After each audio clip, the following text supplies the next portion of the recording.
also want to ask you about your take on the threshold for voting in the impeachment trial.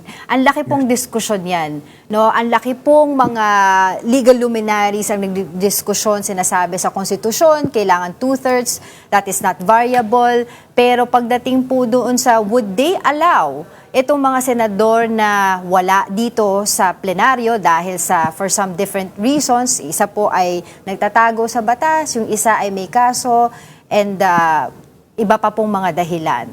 Ano po ba sa inyo pong legal opinion ang dapat sundin?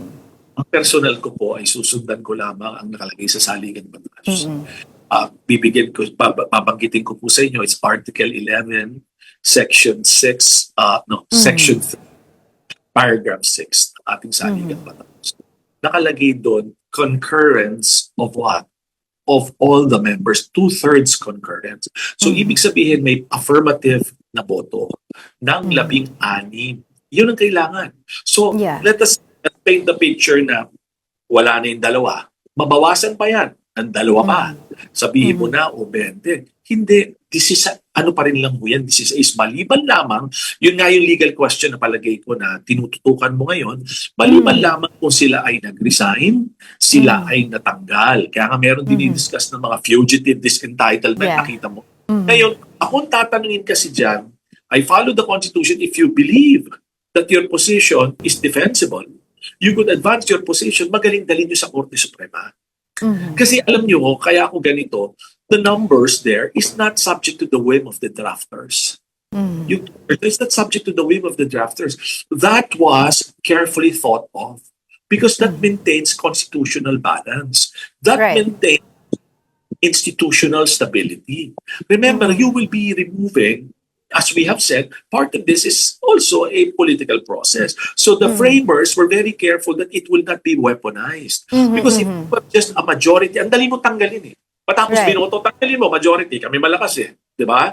But this time, it is a higher threshold that you will have to pass. That you will have to vote on.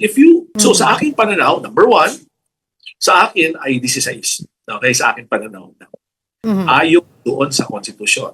Pangalawa, kung sa tingin nila, kasi may nagsasabi pa dyan, paano pwede ba bumoto ang vacant seat? Hindi nga eh. Kaya nga kahit mo maubos yun, ayoko na sabihin majority, minority, basta mabawasan yan ng 24, kahit pasabihin nyo na yung legal, yung nag-resign, yung may declaration, at the end of the day, this is a pa rin. Ngayon, ang tanong lamang, lumiliit lang, hindi naman kasi dyan kailangan yung boto ng, siyempre, boboto yung mga ibang senator for acquittal kung boboto man sila. Pero ang critical yun, doon 16. Ngayon, kung sa tingin nilang meron mga alam ko, meron naman ako nababasa, sa tingin nila, ganon. Dahil hindi naman dapat na ganun kataas ang threshold, dahil wala naman silang participation, didalhin nyo sa Supreme Court. Kasi po ito, kaya ako binabanggit na ganito, this is something that will outlive us eh.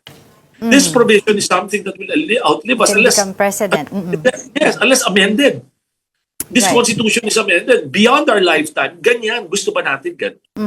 Kapag may nagsabi lang, ganito, ito na yung susunod. Hindi ba? Dapat Constitution, dapat Supreme Court. Attorney, but what about the issue or the discussion about justiciable reach? When in fact, let's say for example, for Senator Jingo Estrada, who is now detained, pwede siyang bumoto because he is within the institution. But what about Senator Bato de la Rosa, who is in hiding right now?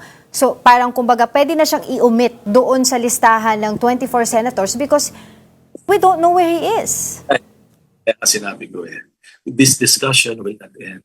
Alam mo yun? Kasi may mga pananaw sila na hindi naman nila tatakapin. Kaya masabi ko, para maisaayos ito, pinakamaganda dalhin ninyo sa Supreme Court. Kasi we could have an hour of discussion and insist on a talking head. Alam mo, ganito yan. Whether it's for, against, but at the end of the day, what we want is a process that is reliable, is stable, and would strengthen our institutions. Hindi na lamang na bawat ganito gagawin natin. Masakit man. Siyempre, masakit matalo, di ba? Masakit nga yung matanggal si CJ Corona nga natanggal. Pero tinanggap niya yung proseso. So, ganun ang sistema ng isang bansa na nasa embraced or within a constitutional process.